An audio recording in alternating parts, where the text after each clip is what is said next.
Hey everybody, welcome back to the Hawkins Hellfire Collective. I'm Zach Grubb. I'm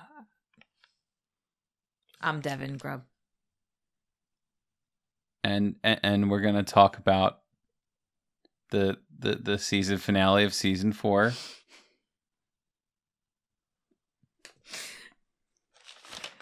I'm sorry.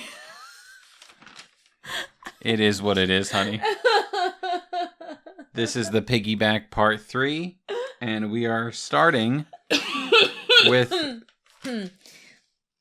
If you've been listening, you know where we're starting, because I really wasn't happy that this is where we ended off last week, and this is just where we're beginning. This is what's happening. So, take it away. I don't wanna. I'll talk. So the last time we saw Eddie, he was getting his belly ate up by the bats, which, you know, Steve did too, and he came out of it just fine. Yes, he did, and he had significantly less clothes on. Yeah, there were less bats.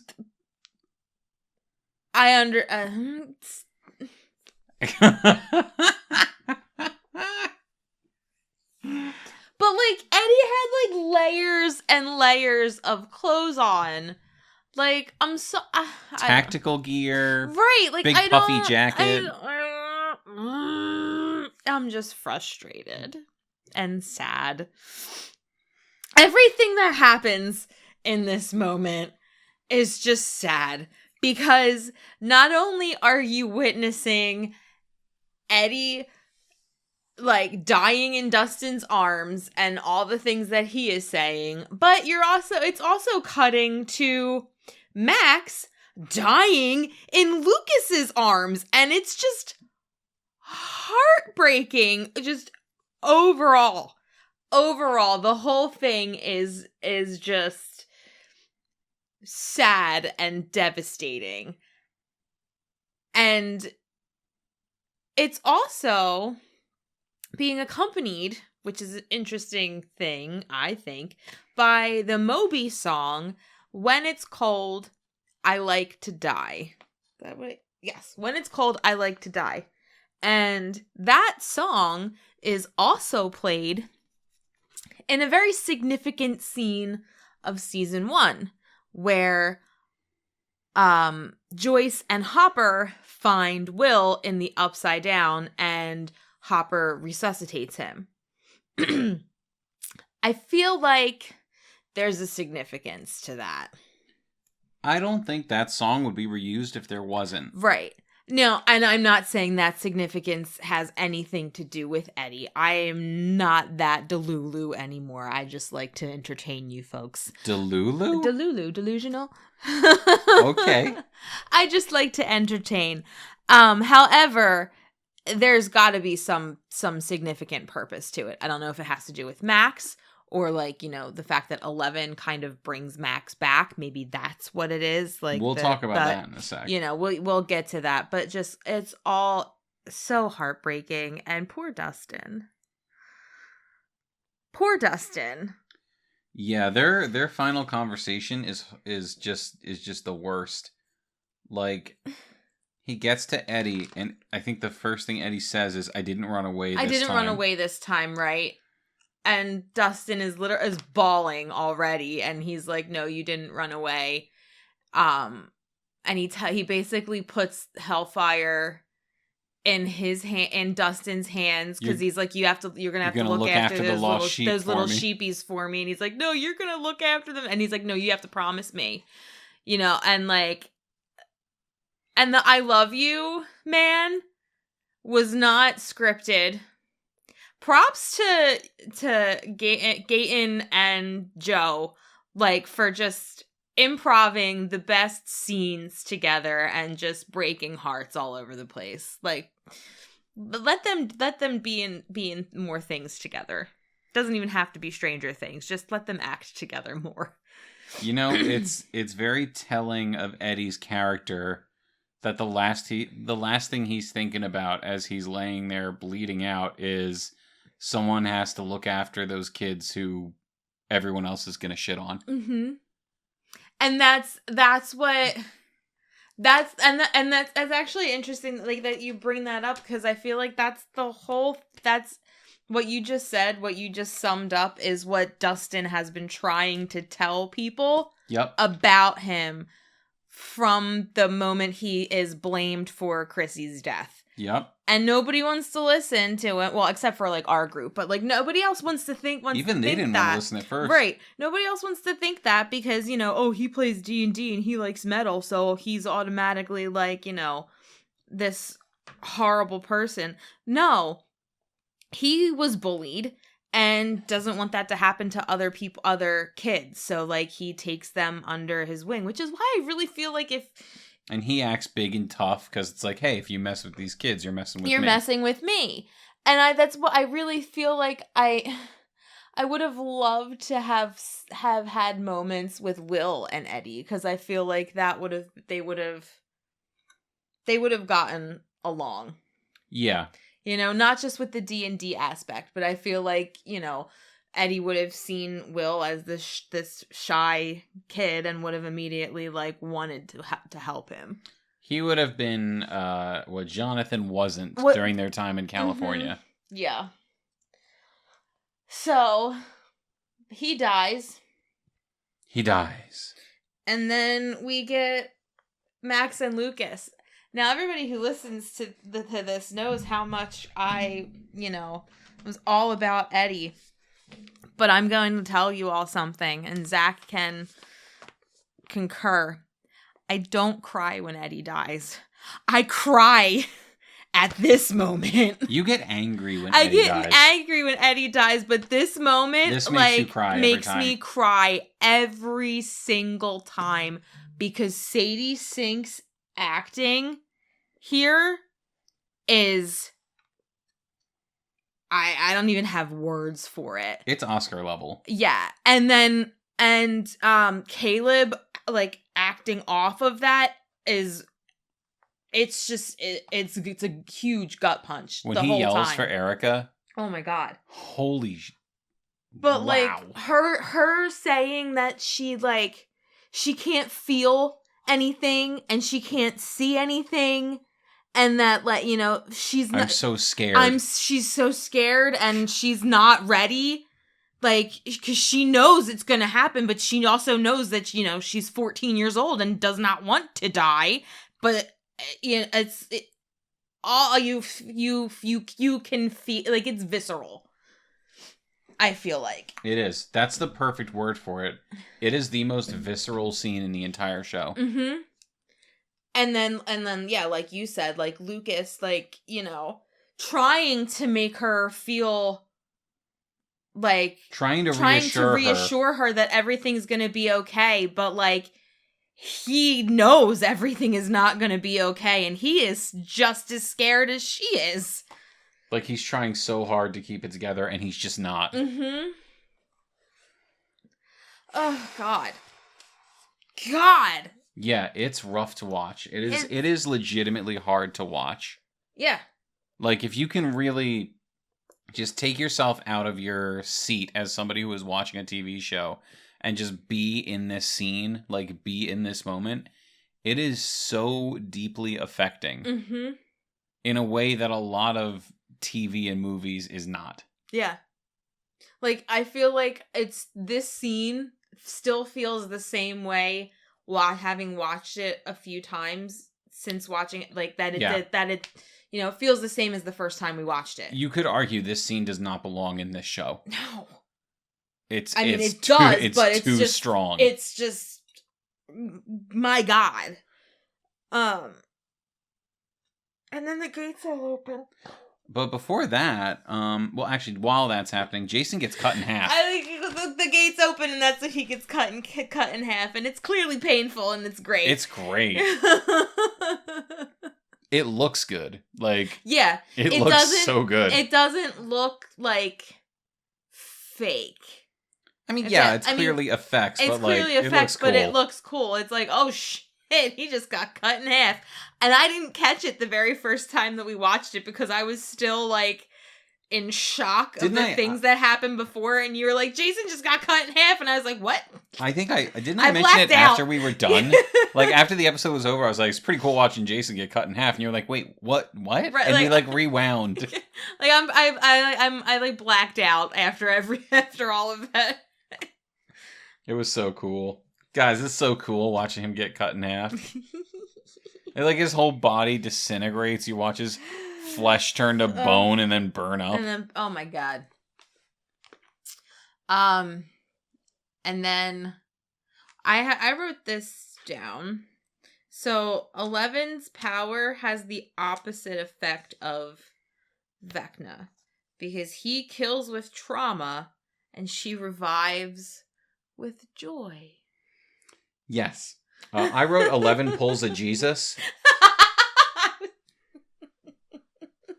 And I have the exact same note. Is she using the opposite of Vecna's power? So it's like the same way that Vecna saw her use her ability to open gates, and he found like a way to do it for himself. Mm-hmm. She saw the way that he took people and pulled them back. Yeah, because when she's holding Max's hand in the Mindscape or wherever she is, when she's laying in Lucas's arms, she's like giving her memories of the two of them. Yeah, that's what using her memories. You're seeing memories of her and Max, just like when Max is getting away from Vecna the first time with running up the hill. She's seeing all of these good memories, and that's what 11 is trying to use to bring her back. Yeah, and it works. Sort of. Her heart's beating. At least there's that.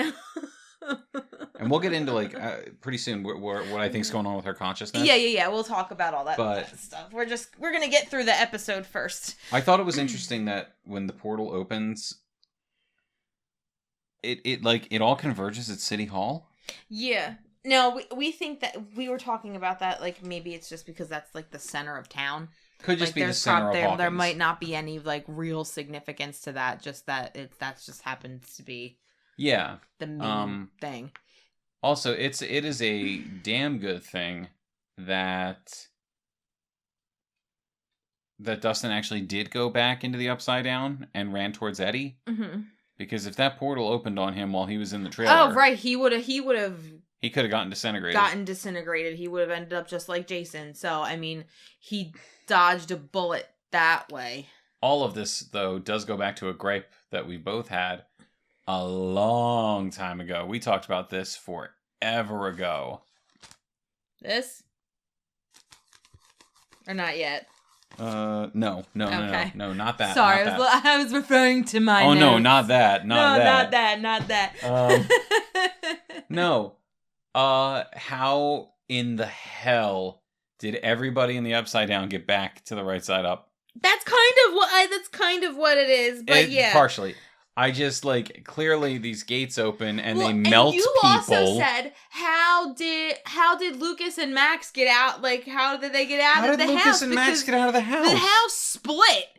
The house split in half. I guarantee emergency services weren't focused on that one call that they got at the Creole house. No, he pulled her out of the way, but, like, how'd you get out? Because I'm pretty sure where you pulled her is not the side of the house where the stairs were. Now, even if he managed to get her out on his own, like even if they managed that, the house was burning in the middle. Exactly. Like, and the entire town is like immediately on high alert because this is happening. So, who was around to respond to that call that we were assuming Erica got off to 911? Right. Like, the entire town is in chaos at that point. So I think that speaks a lot to the thing that you're most annoyed about, which is, what the hell happens in these 2 days? But I wanted to bring something else up before before the tangent. Before I released my gripe. Why our takedown Vecna crew, our three musketeers, Nancy, Robin, and Steve. Yes. Have they not seen Halloween? Did they not know that they need to check on the villain to make sure that they are not that may have been what they were doing, but at the same... Because he's gone. But like at the same time, it should have been like, Robin, you stay up there and watch while we go down. Right, like you should have checked immediately. Keep an eye on the guy. You know, because you're dealing with what is it, a clockmaker wizard, according to Steve. Like maybe he might still be alive. Let's be fair and like give some benefit of the doubt here that it is the 80s and maybe the trope isn't that prevalent yet. Okay. I get, like, I'm just trying to be nice. No, I know. I'm just saying, like, why? Because now he's waltzing around somewhere. He's still going to do shit. I don't think he's waltzing after taking all that buckshot. Okay, he's crawling. I don't know. Yeah, he's crawling. He's crawling around. We're gonna get a flashback to Vecna after they kick the shit out of him, and he's gonna have tentacles squelching wetly, just carrying him from place to place. Because he can't move his legs. But back to what you were saying, I have a lot of questions about what happened in those 2 days. Because this stuff all happens, and then, like, everything splits, and then you get 2 days later, and everybody is normal? I mean, pretty normal. Pretty normal. The town is evacuating because there was a quote-unquote earthquake, which is seismic event. A seismic event. So people are evacuating. People are seeking shelter at the school. They're still blaming Eddie. Did you write down what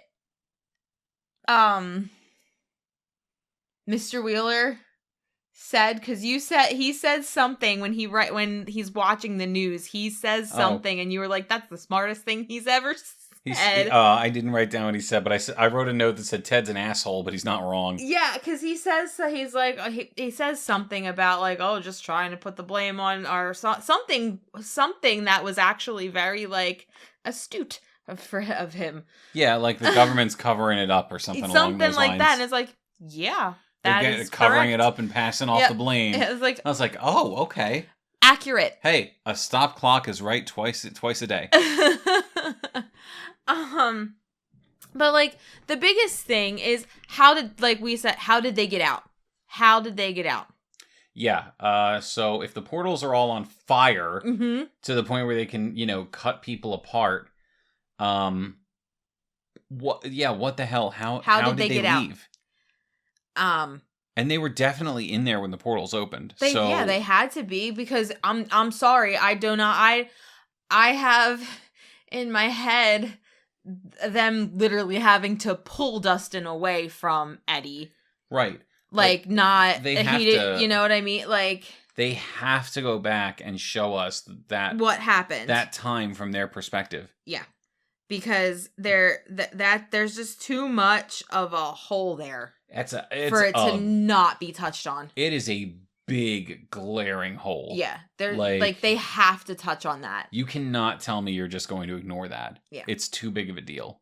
Yeah, it poses too many questions. Yeah, and there's stuff like that all over this show that we've talked about. That when it really comes down to it, you can just hand wave it away. Right, you can, but this is not that. Yeah, no, this is super messed up. Like them being able to get back unharmed mm-hmm. is wild, and we need to know how they did it. And also, they all seem weirdly like chipper. Yeah. I mean, aside from Dustin, even Dustin seemed okay though. Dustin's putting up a front. He's definitely he's putting up you can. Okay, I think I did. Did I write that? I didn't write it down, but yeah. Dustin's trying to be tough. When he sees Will, and like he's happy he's seeing his friends, but you can definitely see that there's some pain behind those eyes. Peep-yopey.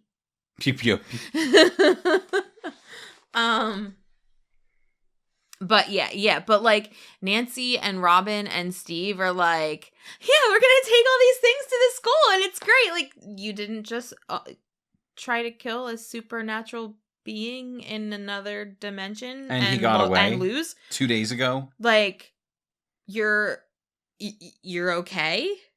That wasn't a traumatic experience for you? Like, yeah, you're not all like held up in some place just like trying to figure this shit out. Right? You're just going, you just went home back to your daily lives. Like, yeah, like that's it's crazy to me.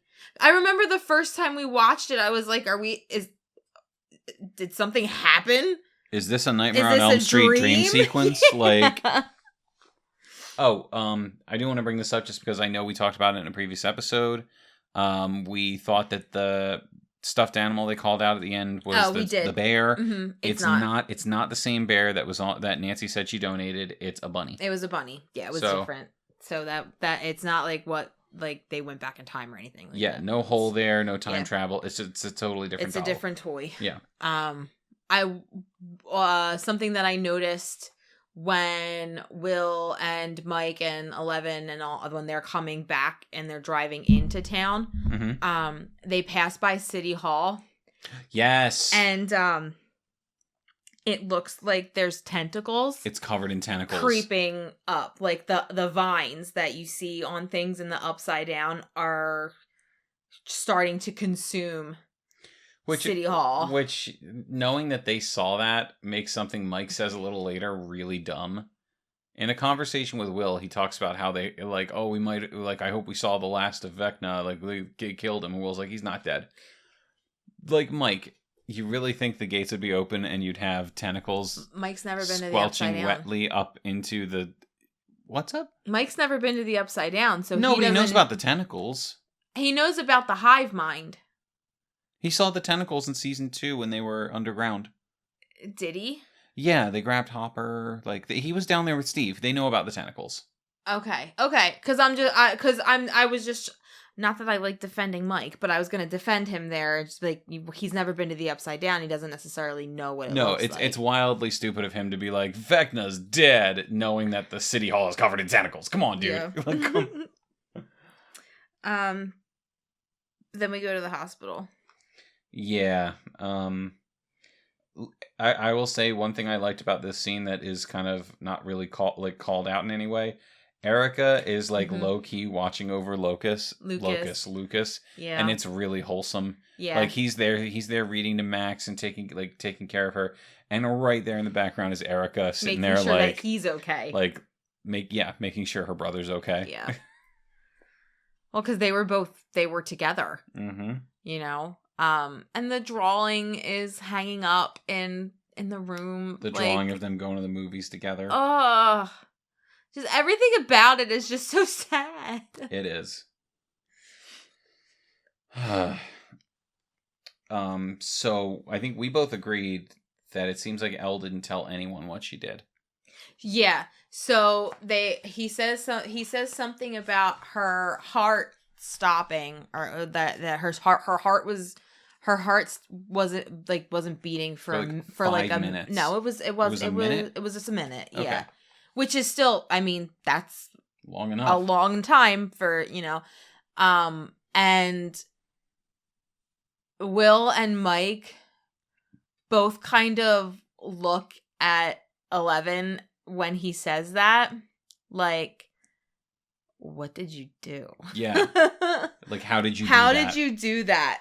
Like, and she's very, like, she doesn't say anything, but they kind of look at her and, like, sort of like, she did something.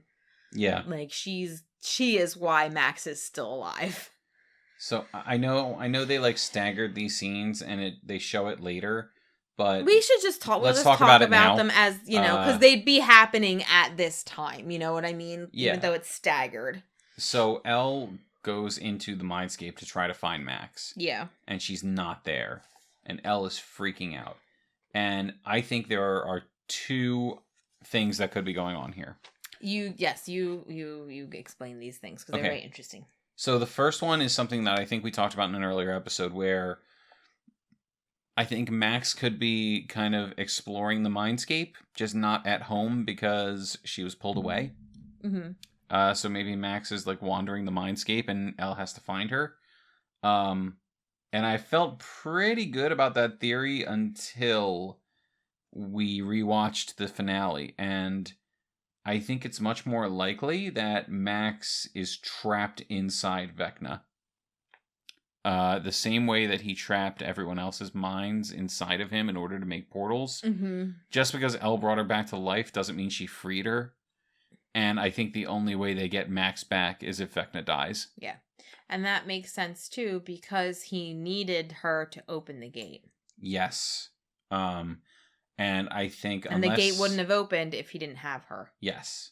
And I think unless they pull, villain puppeting her body type situation next season, Sadie Sink is going to have a very, very easy paycheck for season 5. Yeah, if there is. She's gonna show up and do her best and just make a buttload of money for very little work. And you know what? I hope she's lucky like that. Here's the thing. After the hell they put her through for this season, she deserves it. Just give the girl a paycheck. Let her have a little nap.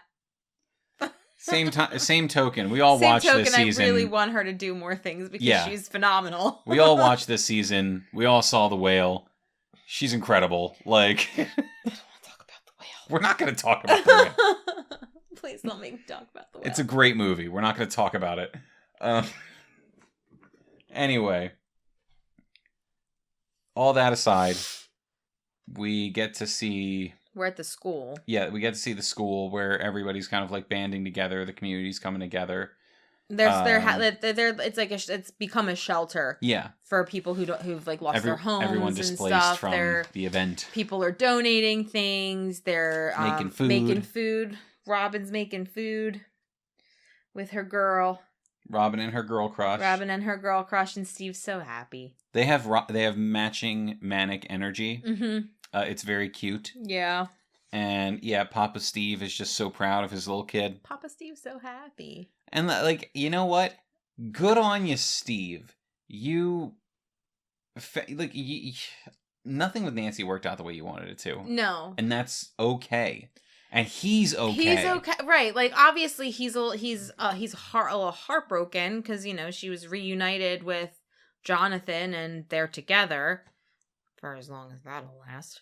At least until Jonathan's dead. I'm sure it's happening. And he was a little heartbroken, but now he just wants to see his friend happy. Steve's the kind of guy who puts that aside to be in a good place for someone he cares about. And that's character growth. It is. It's huge character growth. Steve's perfect. You could argue Steve for best arc of the series. Easily love Steve. I love Steve. No one has grown as much as Steve. Steve had my heart before that crazy metal man did. Season 5, if they kill Steve, we riot. They won't kill Steve. If they kill Steve, we riot. I'm saying it. Yes, but they won't. They won't. They better not. They won't. I mean, I would say nobody would watch another season if they did, but they won't have one, so I guess it doesn't really matter. Exactly, so they could. They could. It's not like Joe Keery's getting another paycheck out of them. People would be pissed, though. Yeah, it would be really terrible. Steve deserves better. And then we have a moment with Dustin and Uncle Wayne. Yeah. And it's really sad. He skirts the truth, but also tells him, like, yeah, he's dead. Yeah, he was helping people up until the end. He's a hero. Yeah. And he gives him the pick necklace still has fucking blood on it. Like, that's how you know that Dustin's not cool. Yeah, if Dustin isn't a changed man in the next season... We've been saying this this whole time. It's true. Like, we know they can do character growth. We've seen it with Steve. Mm-hmm. Dustin has never really grown. Because Dustin's always kind of been who he is. Dustin has been a fully formed character. He didn't really need growth. I would say the most that we got from Dustin was season 2 when, he misses out on being with Max and, tries to be confident. Yeah. And it doesn't really go well for him. And he gets his moment with Nancy. And I think we could argue that Dustin is a more confident person from that point on. He goes to summer camp. He meets his Susie, girlfriend, meets Susie. All that stuff. And part of that is because he hangs out with Daddy Steve. Exactly. Like, You can say Dustin's a little tougher after that. That's probably the most growth we've seen from Dustin. Yeah. But this is like a character shattering thing. Yeah, if there's no change, that's a missed opportunity. It also wouldn't be consistent. And no, it wouldn't be. You know, because he was so affected by Eddie, it wouldn't make sense for him to not have any kind of residuals. Yeah, if Dustin's not wearing a leather jacket and a bandana, something's wrong. But, like, also, Mike should be a little bit, too. We've talked about this before. We have talked about this. I'm only going off of what I saw in an interview with the costume person, and she said that, like, you know, Mike was kind of was trying to, like, emulate Eddie a little bit. You know, he was growing his hair longer. He, you know, things like that, trying to be cool. You know, I feel like, yeah, that California getup was slick. Well, yeah, that was. He left Eddie and in Hawkins. Shit hit the fan. Fun stuff. But, like, I don't know. Yeah. Anyway, it's real sad. Yeah.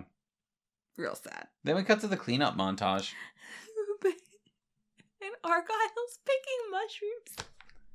Yeah, is he okay? Yeah, he's fine. What is he doing? I think he's foraging mushrooms. And he's like, look, he's like lifting them up to, like, the light and stuff. It's really funny. It's perfect. Thank God for Argyle. I was just gonna say, the end of this season would be, or this episode anyway, would just be completely awful if we didn't have Argyle. But we do also get the 11 Hopper reunion. I didn't get there yet because there's a bit. There's the with Will talking to Mike. Yes, but before that, we get Jonathan talking to Nancy. I didn't write anything about that because I don't care. That bugged me. I didn't write anything because I don't care. He talked shit on Steve. That's right. And he's like, oh, you know, Steve was in charge. Wait, like, who would be in charge if you weren't around? Steve. It's like, yo, I thought you guys were cool. Yeah. Like, you know Steve's not the same dude he was. You were there in season 3. Yeah. So you're gonna, like, shit on Steve? Who's been taking care of your kids? Right. Because they're all his kids, too. They're his brother's friends. Yeah. Like, come on. Yeah. Jonathan, you've been high for a year. You're not in a position to do that. You've lost that privilege. And he's very clearly threatened when Nancy's like, he's grown a lot. Like, oh. I think by him saying what he said about Steve, it shows that he is still threatened. Even before she defends Steve. I agree. He's still got some underlying, like, oh, she likes Steve, not me. Even though they're the ones that are dating. You know what I mean? Yeah. Like, he's still intimidated by Steve. Which is funny, because he's seen him in a Scoops Ahoy getup. Right. You know, be intimidated by those shorty shorts. And that paper hat. The paper hat. A little sailor outfit. Yep. And he's still lying to her. Still telling Nancy he didn't get his letter. Still about, yeah. Well, not that it matters now, because I don't think anybody's going to college in Hawkins. It matters. But no, it does matter that he's lying to her still. Yeah. You know, it doesn't matter what the lie is about. It just matters that he's still lying. Yeah. So Elle goes to clean up. She closes her door. Leaves it open 3 inches. And Will and Mike have a conversation. And he, you know, Will asks if she's okay. And Mike's like, you know, she's never lost this bad before. And she was like, oh, she won't talk to me, blah, blah, blah. And then he says what you said, like, I hope that we don't see that, you know, that we've seen the last of Vecna. And Will says he can still feel him. He's not dead. He's just hurt. He's hurt bad, but he is still alive. He says he can feel him. he can remember everything about him. And that there's like still somehow connected. It was like as soon as we came back into Hawkins, it was like the connection was like there again. So, big question. Why is their connection so strong? Right. Tell us. Season 5, do not drop the ball on this. No, we well, need to know. This just furders the, it started with Will, it's going to end with Will kind of thing. I feel like, why their connection is so strong, I have no idea, except for the fact that he used Will as like a vessel, kind of, sort of. Will's also the only person ever survive having a Demogorgon put in them. Right. He did. It's what he coughed up in season 1. He survived in the Upside Down for a week. And we believe that he may have even shaped the Upside Down. Probably why it is the way it is. We don't know that for certain. That's just a theory that we have. But that would make sense. I'm really confident in that theory because of why it's stuck in the day he went missing. He went missing. Like, because if Vecna was the one who made the Upside Down look like Hawkins, why would it be stuck in the day that Will went missing? Right. Well, yeah. So, we need to know why that connection is so strong. What did Vecna leave in him? Yeah. So, then we get Ellen Hopper's reunion. And that's the only reunion I care about. It's so good. It's so good. And she just says, I always kept it open 3. Like, she tells him that she kept it open 3 inches for that, like, the whole time that he was gone because she never stopped believing that he was alive. And, like, they're like, your hair. What do you mean, your hair? Well, I kind of stole your look. Bitchin'. But also, like, she's like, oh, your body. And he's like, not fat. And it's such a good moment between the two of them. Yeah. I love Daddy Hopper. Even Hop and Mike get a moment. They hug. They hug. Water under the bridge. Everything's cool now. They have a funny moment about their looks, too, because Hopper goes, you've grown, and Mike says, you've shrunk. But that's when he hugs him. Yeah. It's a compliment, Hop. And then Will gets goosebumps. And we get the theme. Because the sky starts to change to become that like gray upside down kind of sky. You hear the lightning in the background. You start to see the particles in the air. Everything starts to die. Like, you can literally watch like the grass up to like coming up to where they are just starts to like turn gray and shrivelly. The smoke billowing up from the portals. The smoke is billowing up from the portals. Like, things are changing, and they are changing fast. Like, it's only been 2 days since the gates opened. And like everybody like at the school, Steve and Robin stay in the school, and Dustin goes out broken foot at all, and you were and pushes in front of the crowd. He's ready to go.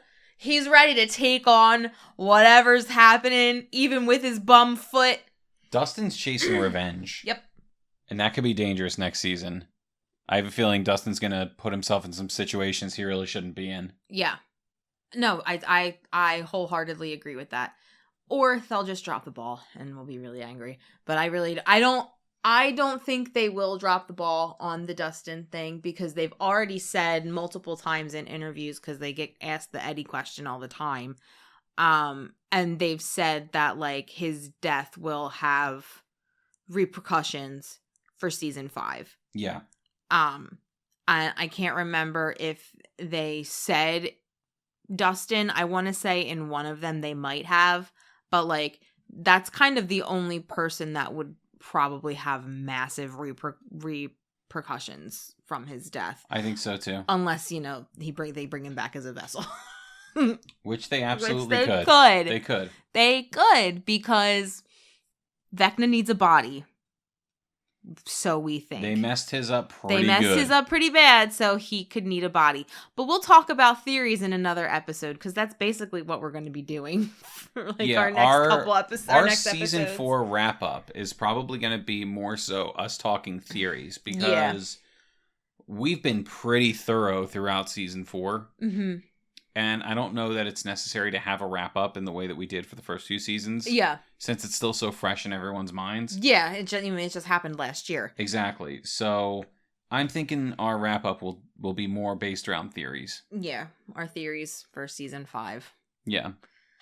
But anyway, so yeah, back to the show though. Basically, the Upside Down is bleeding into the real world. Yeah, and it's happening fast. Quickly. So, I really wish that these freaking what is it, the AMPTP or that they're striking against? SAG-AFTRA? What? Yeah, who are they? They're I think that's what and I just wish that the studios and stuff would pay their actors and their writers, because God damn it, I want this season to come out before I'm 40.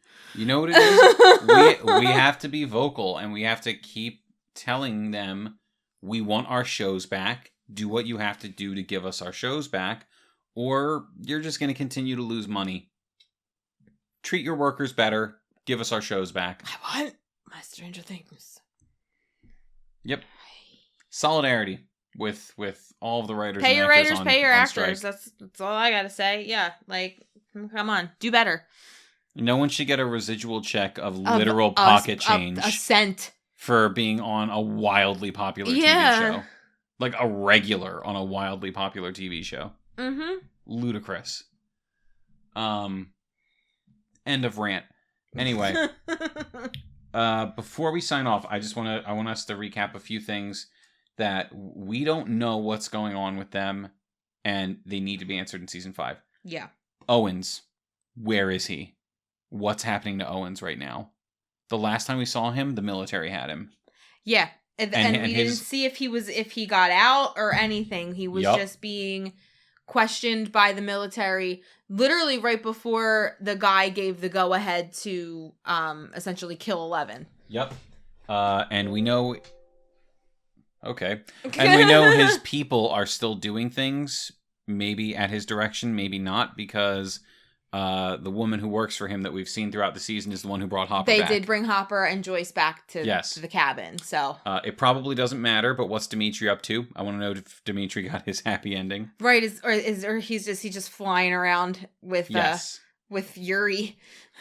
Murray. Murray? We don't see Murray at the... He wasn't there? He was not with Hopper and Joyce. Oh, all right. Well, I mean, that might just be because Murray wanted to go home. But is Murray with Dimitri? Is Murray with Dimitri? Who knows? Maybe they're keeping an eye on things in Russia. Who knows? Yeah.